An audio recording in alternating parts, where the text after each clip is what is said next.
नमस्कार। उत्तरा भाद्रपद नक्षत्र ज्योतिष शास्त्र में सबसे रहस्यमयी नक्षत्र माना जाता है और यह नक्षत्र मीन राशि से संबंध रखता है। और विशेष करके इस समय जो शनि का गोचर हो रहा है वह विशेष करके उत्तरा भाद्रपद नक्षत्र को विशेष प्रभाव से प्राप्त होगा। अच्छा, शनि का और उत्तरा भाद्रपद नक्षत्र का क्या मतलब है?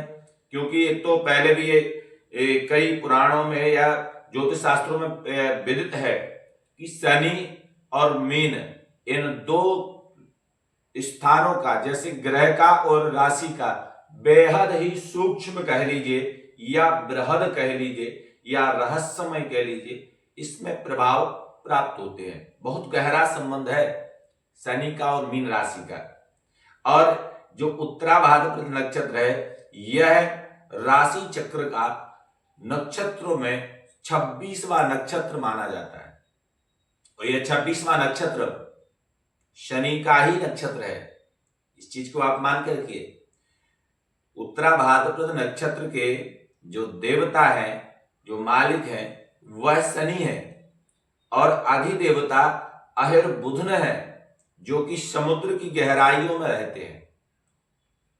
इसलिए जिनका नक्षत्र उत्तरा भाद्रपद होगा वह व्यक्ति ज्यादा सोचने वाले, ज्यादा खोजने वाले, ज्यादा रिसर्च करने वाले, ज्यादा चीजों को प्राप्त करने वाले, ज्यादा अध्ययन करने वाले, ज्यादा विचार करने वाले होते हैं। ऐसे लोग कभी भी जीवन में पराजित नहीं होते और ना तो उनके जीवन में किसी भी प्रकार से कोई ऐसा काम आता है जिसको वो ना कर पाए।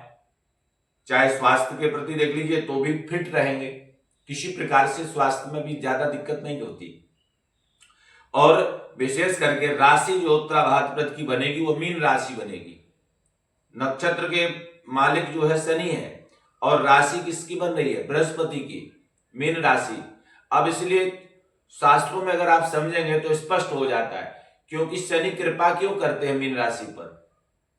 जैसे जो सूत्र आता है, स्थान वृद्धि करो शनि, और बृहस्पति की राशि पर शनि और शनि की राशि पर बृहस्पति हो जाए तो एक दूसरे का अपोजिट फल देते हैं। बृहस्पति शनि की राशि पर जितना हो सके उतना नाश करते हैं। अगर किसी की कुंडली में बैठा हो तो विचार कर लेना, कुंडली के 12 भाव में किसी भी भाव में अगर मकर और कुंभ राशि पर बृहस्पति बैठे होंगे, जिस भाव में बैठे होंगे उस भाव का देख लेना। उस भाव से संबंधित वस्तुएं, उस भाव से संबंधित व्यवस्थाएं, उस भाव से संबंधित आय, उस भाव से संबंधित व्यवहार, ये सारी चीजें बृहस्पति डाउन कर देंगे। परंतु वही विपरीत होता है शनि के साथ। जब शनि बृहस्पति की मीन राशि में आते हैं तो जिस भी भाव में होंगे उस भाव की बढ़ोतरी करेंगे मित्रों, वहां पर उन्नति करेंगे। तो ये चीजें शनि और बृहस्पति की रहती है। तो शनि और बृहस्पति का संबंध मीन राशि पर बहुत गहरा संबंध है, क्योंकि मीन राशि का जो नक्षत्र है उत्तरा भाद्रपद, यह नक्षत्र विशेष करके शनि का नक्षत्र है और मीन राशि बृहस्पति की है। तो दोनों का अपने अपने नक्षत्र को प्रभाव देना या सफलता देना यह विशेष हो जाता है। और इस टारगेट में जो अभी आपको 27 जुलाई से शनि का वक्रीय प्राप्त होगा प्रभाव, इसमें मीन राशि को विशेष लाभ होगा, हानि कहीं से नहीं होगी।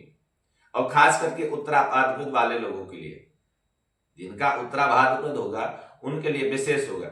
नए नए रचनात्मक कार्यों को आप प्राप्त कर सकेंगे। नई योजना अगर बना रहे हैं तो वह भी सफल होंगी, नए अवसर खोज रहे हैं तो वह पूरे होंगे, और जिसका आपको इंतजार है वह व्यक्ति भी आपको प्राप्त हो जाएगा। अच्छा, एक चीज और है, अब बात करें अगर दाम्पत्य जीवन या लव लाइफ में, तो इसमें विशेष करके है कि अगर किसी बात को कहीं रखने का विचार कर रहे हैं तो रख दीजिए, इससे अच्छा अवसर आपको प्राप्त नहीं होगा। क्योंकि कहा जाता है कि समय अगर विपरीत हो तो उस समय अगर सही बात भी कही जाए तो वह बात भी गलत हो जाती है।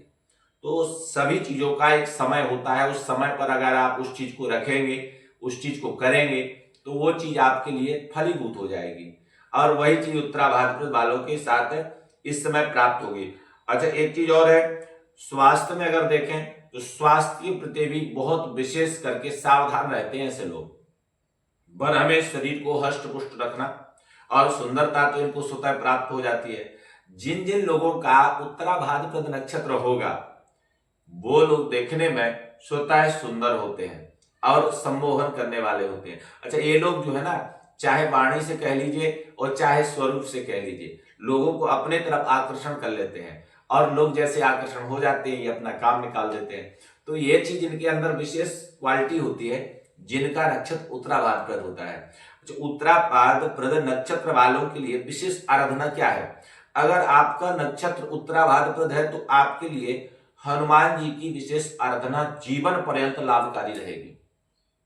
इस पर विचार करना, क्योंकि जब हमारे घर का मालिक जो भी है वह जिससे सानिध्य में है या जिसकी शरण में है, हम उस देवता को भजते हैं या उस व्यक्ति का सानिध्य लेते हैं, तो हमारे परिवार में या हमारे घर में या हमारे साथ में शांति बनी रहती है। यही चीज ग्रहों के साथ भी है। अब जैसे शनि किसी का खराब होता है तो व्यक्ति हनुमान जी की आराधना करता है, हनुमान जी के सानिध्य में जाता है। तो यहाँ पर शनि तो मालिक हैं उत्तरा भाद्रपद के, तो जब मालिक स्वयं हनुमान जी के प्रभाव से शांत हो जाता है तो हमको विशेष करके आराधना हनुमान जी की करते रहना चाहिए और सन शनिश्चराय नमः इस मंत्र का निरंतर जाप करना चाहिए। क्योंकि कहा जाता है, देखिए कई बार लोग क्या गलती करते हैं ना, राशि का फलादेश देखते हैं कि किस राशि पर क्या चल रहा है, किस राशि पर कैसे प्रभाव हो रहे हैं, कब राशि चक्र में क्या बदल रहा है, ये चीज है। परंतु नक्षत्र का विशेष होता है, क्योंकि नक्षत्र से ही राशियां बन रही हैं। और चरण पर आप देखिए 4 चरण होते हैं एक नक्षत्र में। जैसे उत्तरा भाद्रपद में 4 चरण है और चारों के 4 मीन राशि में है। कई बार आपने देखा होगा कि कुछ नक्षत्र इस राशि में चरण चले जाते हैं, कुछ उसमें चले जाते हैं। जैसे आप मेष में ही देखेंगे तो अश्विनी भरणी कृतिका का एक चरण मेष में चला गया और 3 जो है वृष में आ गए। तो इसी प्रकार से बदलता है। परंतु यहाँ पर उत्तरा भाद्रपद के 4 के 4 चरण पूरे मीन राशि में है। जब मीन राशि में पूरे 4 चरण रहेंगे तो बृहस्पति की भी कृपा प्राप्त होगी और शनि की भी कृपा प्राप्त होगी। यानी आपके लिए विशेष करके पूरे ज्योतिष शास्त्र में यह रहस्यमय राज है कि उत्तरा भाद्रपद नक्षत्र 28 नक्षत्रों में सबसे रहस्यमय है और सबसे अगुण नक्षत्र माना जाता है। क्योंकि यहां पर शनि भी कृपा करेंगे, शनि का नक्षत्र है, बृहस्पति भी कृपा करेंगे क्योंकि बृहस्पति की राशि का एक हिस्सा है।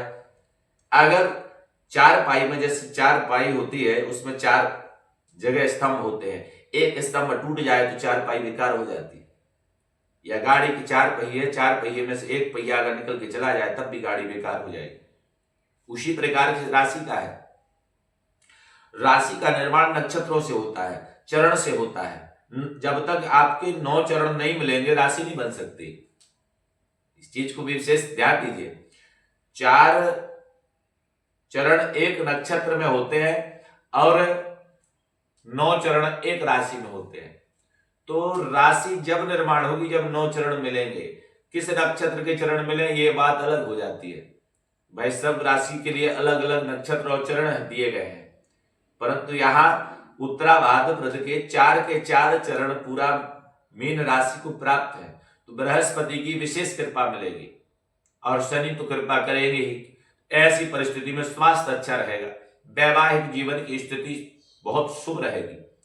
और लव लाइफ में देखें तो लव लाइफ में भी अगर आपकी कुंडली में कहीं चंद्रमा अगर इस स्थान पर होगा, जैसे कई बार ऐसा हो जाता है कि 6वें स्थान पर, 8वें स्थान पर या 12वें स्थान पर चंद्रमा हो, या फिर किसी की कुंडली में द्वितीय घर में दूसरे स्थान में चंद्रमा और मंगल हो, तो ऐसा व्यक्ति भी लव लाइफ में या लव मैरिज के पूर्ण योग बना लेता है और जीवन में अपने स्वतः एक कलंक प्राप्त कर लेता है, मान अपमान की स्थिति बनाता है अगर चंद्रमा की स्थिति बनी हो तो। और अगर बृहस्पति की स्थिति बनी हो तो अगर बृहस्पति की स्थिति शुभ हो तो व्यक्ति के लिए हर प्रकार से लाभकारी होता है। उत्तरा भाद्रपद वाले जो भी जातक हैं या जो बच्चे हैं जिनका जन्म उत्तरा भाद्रपद नक्षत्र में हुआ है, ऐसे लोग रिसर्च से संबंधित कार्य करते हैं, यानी प्रोफेसर, डॉक्टर और इंजीनियर, इन सारे जिस चीज में खोज हो, जहां जहां खोज का काम होगा वहां इन लोगों की उपस्थिति अनिवार्य हो जाएगी। कई बार तो आप ये देखिए, गांव देहात में भी जो व्यक्ति होते हैं जिनका उत्तरा भाद्रपद नक्षत्र होता है, ऐसे व्यक्ति गांव में ही कुछ ना कुछ खोजते रहते हैं। कुछ नहीं है तो लोगों का विवाद खोजते रहेंगे, लोगों की गुप्त चर्चाएं खोजते रहेंगे, परंतु कुछ ना कुछ खोज करेंगे। तो यह नक्षत्र का विशेष प्रभाव है। तो मित्रों, जिनका भी उत्तरा भाद्रपद नक्षत्र है उनके लिए विशेष लाभकारी रहेगा। आपका कौन सा नक्षत्र है कमेंट करके जरूर बताना। चैनल पर पहली बार आए हैं तो चैनल को सब्सक्राइब कर देना। ये चैनल पूर्ण रूप से निःशुल्क है। और मित्रों, कमेंट जरूर किया करिए। आप जो कमेंट करते हैं हम उस पर वीडियो लेकर के आते हैं, और ये चैनल पूर्ण रूप से निःशुल्क है। जय माता दी, जय श्री कृष्ण।